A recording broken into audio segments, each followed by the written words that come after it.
Olá! O tema do nosso trabalho é referente ao sistema carcerário no Brasil e à situação da população LGBTQ+, dentro dos presídios. Antes de abordarmos o tema, é necessário que façamos uma análise para que fique claro sobre o que se trata essa população LGBTQ+, ou LGBTI+. De acordo com a Secretaria Especial de Direitos Humanos, em uma conferência que foi realizada no ano de 2008, ficou definido que essa sigla LGBTQ+, ou LGBTI+, seria representante da população de gays, lésbicas, bissexuais, travestis, transexuais, transgêneros, crossdressers, queer, intersex, assexuais, pansexuais, agenders, questionadores, dentre outros grupos de gênero e sexualidade. Além dessas citadas, a questão de gênero e sexualidade é um aspecto muito grande e que abrange mais grupos. Esses grupos variam entre orientação sexual, identidade de gênero e expressão de gênero. No trabalho, nós vamos abordar os seguintes tópicos: a história da criação e a evolução do sistema carcerário, a questão de prisões no Brasil. Vamos avaliar e explanar sobre o sistema penitenciário brasileiro nos dias de hoje, verificar também a questão histórica da homossexualidade na atualidade e questão de homofobia. Vamos analisar a população LGBTQ+, no estabelecimento prisional, fazer uma análise profunda da Resolução Conjunta número 1 de 2014, referente aos direitos e garantias LGBTQ+, e analisar se essa população, se elas compartilham as mesmas alas ou se elas têm algum direito específico, como, por exemplo, as alas específicas, visita íntimas, né? Então, esse é o tema do nosso trabalho e os próximos integrantes irão explanar sobre esses quesitos. Boa noite a todos, meu nome é Gerson, faço parte desse grupo e vamos estar falando um pouco sobre a história das prisões, tanto a evolução das prisões como a prisão especificamente no Brasil. Na verdade, a história das prisões no mundo vem acompanhando, é muito acompanhado, na verdade, por penas cruéis e desumanas, né? A gente sabe que havia sempre o que ganha e o que perde uma guerra. E o que fazer com aqueles que perdiam? Muitas vezes eram um enclausuramento, torturas, enfim, para adquirir através dessas torturas, respostas, enfim. Tudo tinha sua forma, tudo tinha seu pensamento naquela época. Porém, a gente percebe que com o decorrer do tempo e com a evolução da humanidade, foi necessárias mudanças. Alguns pensadores da época, tal como John Howard, que é considerado o pai da ciência da penitenciária, ele começou a trazer uma nova ideia para as prisões, com bastante preocupação em relação ao cumprimento dessas penas. Ele foi, através disso, mudando, e houve uma separação entre o meio e o fim, ou seja, entre crime e punição. No Brasil, tivemos algumas mudanças em 1824, onde foi banidos os açoites. Porém, os negros aqui no Brasil continuaram recebendo açoites. Foi uma preocupação também, em 1824, ter espaços mais arejados, separação para cada crime. E a gente sabe que em 1830 também, através da história, que no Brasil havia-se a prisão-trabalho e a prisão simples. Ambas poderiam ser perpétuas, porque não há uma previsão específica, na verdade. Em 1828, na verdade, houve, por parte do governo brasileiro, na época, uma preocupação com as prisões. Foi feito um relatório e visitas em ambientes onde haviam tipo militares, religiosos, né, e civis, para ver a situação que viviam os encarcerados, né? Foi constatado que eles viviam precariamente, que precisavam de melhores espaços, enfim. O que a gente sabe que no Brasil a realidade é a mesma. Já houve um avanço com a introdução dos direitos humanos, mas o avanço foi muito lento. E a gente sabe que hoje a realidade continua a mesma. Prisões superpopulosas, pouco atendimento para essas pessoas, não existe uma reinserção à sociedade de forma digna e que seja necessário, não existe uma qualificação específica, há mais problemas do que soluções. Então esse é o caos que as prisões do Brasil estão vivendo até mesmo atualmente. Existem políticas públicas para isso que não estão sendo implantadas, porém acreditamos que daqui a um tempo haverá uma mudança significativa. Essa é a minha parte e agradeço a todos. Boa noite a todos. Eu irei falar sobre o sistema penitenciário brasileiro nos dias atuais. Atualmente, o Brasil tem a terceira maior população carcerária do mundo, atrás apenas dos Estados Unidos e da China, e o número pode crescer ainda mais. Segundo o Conselho Nacional de Justiça, o aumento da população penitenciária brasileira cresce 8,3% por ano. Entretanto, o aumento constante no número de presos não acompanha o número de vagas na cadeia do país. Hoje são mais de 800 mil presos. Todas as pessoas detidas são responsabilidade do Estado, que tem o dever de manter os direitos básicos de todos os cidadãos. A dignidade da pessoa humana é um dos fundamentos da Constituição Federal de 1988, onde também consta que é assegurado aos presos o respeito, a integridade física e moral. Entretanto, esses princípios básicos eles são feridos, nem a infraestrutura não atende a todos de forma correta. Percebe-se então que os presos vivem em condições subhumanas, com falta de higiene, de assistência médica, de alimentos e outros direitos básicos. As prisões brasileiras, no entanto, oferecem poucas opções para que os presos se reabilitem. Apenas 1 em cada 10 encarcerados participam de atividades educacionais. O tráfico de drogas, o roubo e o furto, eles são crimes que levam mais à superlotação dos presídios, chegando a 39,4%, e os homicídios chegando a 11%. Em todo o país, existem 1.456 unidades prisionais, sendo 5 delas federais e as demais são de origem estadual.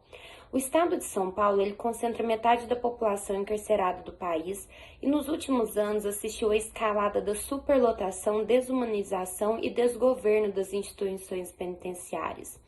A burocracia dos processos criminais e lentidão dos órgãos da justiça contribuem para que haja mais lotação e demora na resolução de problemas relacionados a condições sanitárias dos presídios e os custos que eles geram. Em todo o país, existem apenas 36 presídios que possuem alas destinadas ao público LGBT, que seriam as lésbicas, os gays, os bissexuais, os travestis e os transexuais. A realidade dessa população no sistema carcerário mostra que travestis e transexuais sofrem constantes violências emocionais, físicas e sexuais, assim como práticas de torturas específicas da sua condição de gênero dentro das prisões masculinas. Dessa maneira, fica bastante claro que vários direitos estão sendo violados, sendo o Estado o principal responsável por esse caos. Vou falar sobre a história da homossexualidade, que tem seus primórdios na mitologia grega que data de 3.000 anos antes de Cristo. Estudos comprovam que mais de 1.500 espécies do reino animal têm esse comportamento e que durante séculos o sexo foi ligado à busca da verdade, principalmente entre pessoas do mesmo sexo nas sociedades ocidentais. A terminologia LGBT foi criada por um jornalista austro-húngaro no século XVIII, e a luta por direitos para os LGBTs teve início em 1969 após uma rebelião nos Estados Unidos, mas só em meados de 1970 que surgiu o movimento homossexual aqui no Brasil, tendo o primeiro encontro em 1980, quando surgiu o HIV. Essa população foi chamada de peste gay pelas instituições religiosas.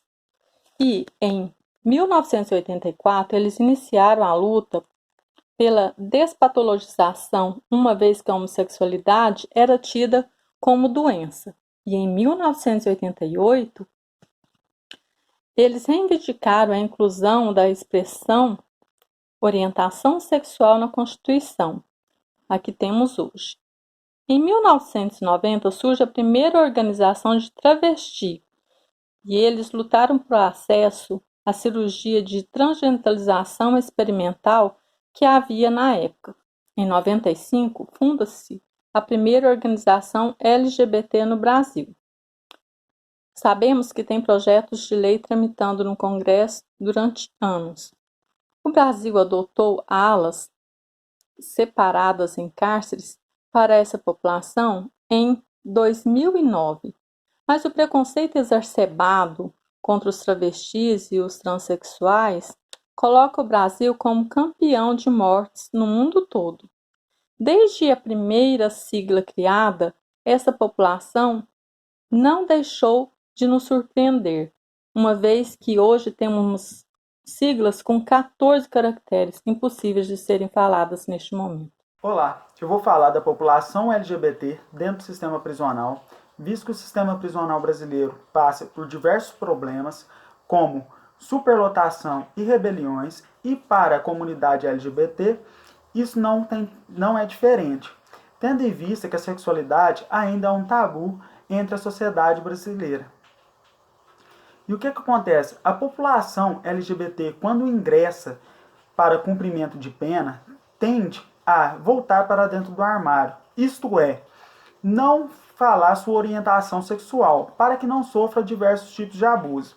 Esses abusos são relatados por Fernanda Falcão, onde ela fala que uma vez foi colocada com mais de 100 homens dentro de uma cela. Ela e outras 2 travestis sofreram diversos tipos de abuso.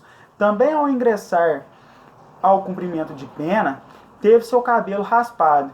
E para evitar os abusos dentro da cela, aceitou um tipo de acordo de um agente penitenciário para que lavasse seus coturnos. Assim, ele a deixaria fora da cela. Esses abusos ferem tanto a dignidade da pessoa humana, como as garantias que traz o artigo 5º da Constituição Federal.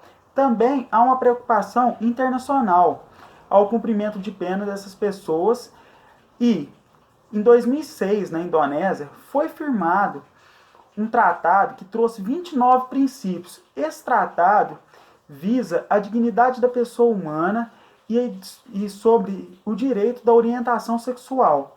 Porém, para esse trabalho, se destaca o princípio número 9, que traz que a pessoa tem um direito ao tratamento humano durante a detenção.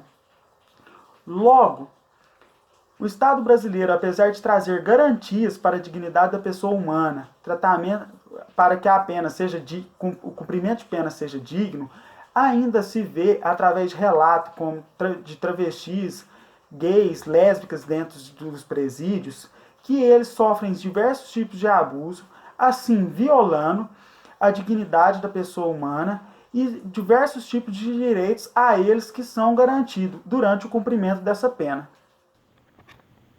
Boa noite. Vou estar falando um pouco sobre a Resolução Conjunta número 1, de 15 de abril de 2014, publicada no Diário Oficial da União, que apresentou-se um conteúdo moderno e recente no que tange à população carcerária LGBT, cuja população é constituída por lésbicas, gays, bissexuais, travestis e transexuais.